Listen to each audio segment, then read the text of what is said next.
The subject of tap tuning keeps coming up in lutherie circles, and I consider it to be a very important element in the construction of string acoustic instruments.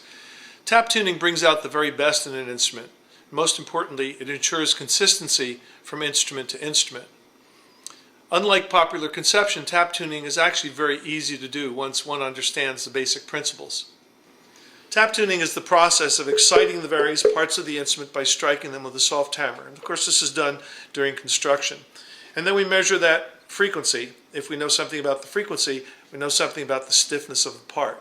By removing wood from the part, we lower its stiffness and then lower its frequency. So we can measure the stiffness of a part by knowing its frequency. It's really important to realize that the instrument's body plays an important role in the overall sound of the instrument, of course. And by controlling the stiffness or the frequencies of the various parts of the instrument, we can control the voice of the instrument. We control its timbre. And that's really what tap tuning is all about. So I'd like to take you on a brief journey through tap tuning and show you how some of the tools work and a very quick demonstration on the tap tuning process. While there are several configurations that can be used for tap tuning equipment, we prefer to use a microphone with a flat response curve and a tap tuning hammer. I'll tell you more about its features in a moment. We take the microphone and run it through a compressor, which expands or extends the quick peak and decay of a tap sound so that it stays for a longer period of time on the screen of the strobe tuner. And then we use several different small finger planes and chisels to carve the tone bars while we're tuning them. The tap tune hammer that we manufacture has a balanced head, and it has a ball handle so that the head can be swung of its own force against the object for consistent striking. The face has an air pocket and multiple layers of felt to soften the sound. The strobe tuner features a spinning wheel that indicates whether the note is sharp or flat.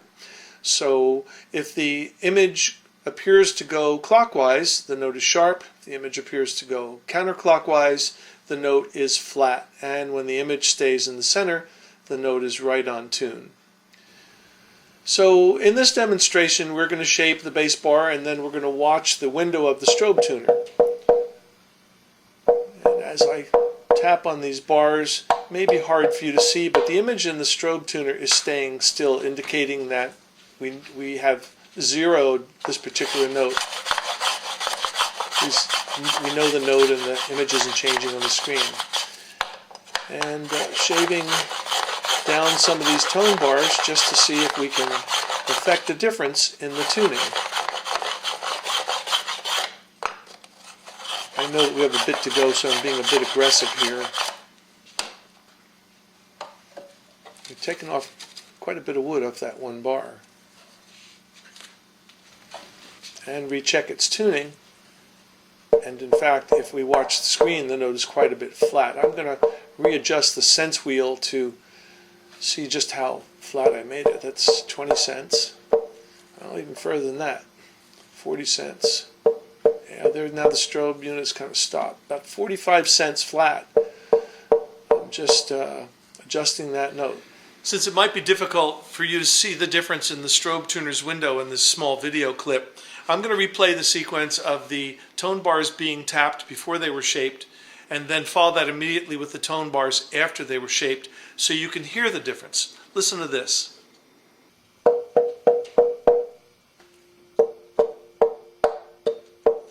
think it's pretty obvious to hear the big change that happened from that little bit of shaving of the tone bar.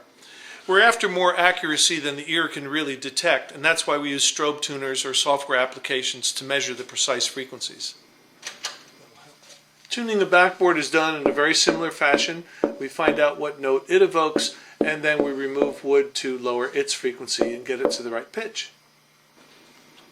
If you'd like to learn more about tap tuning, I've written a book called The Art of Tap Tuning. It's a Hal Leonard publication available through most music stores and from our online store. It includes a 55-minute DVD that I think you'll find rather enjoyable. And if you explore tap tuning, I think you're going to find, as I mentioned earlier, that it's easy to do and the results are very rewarding.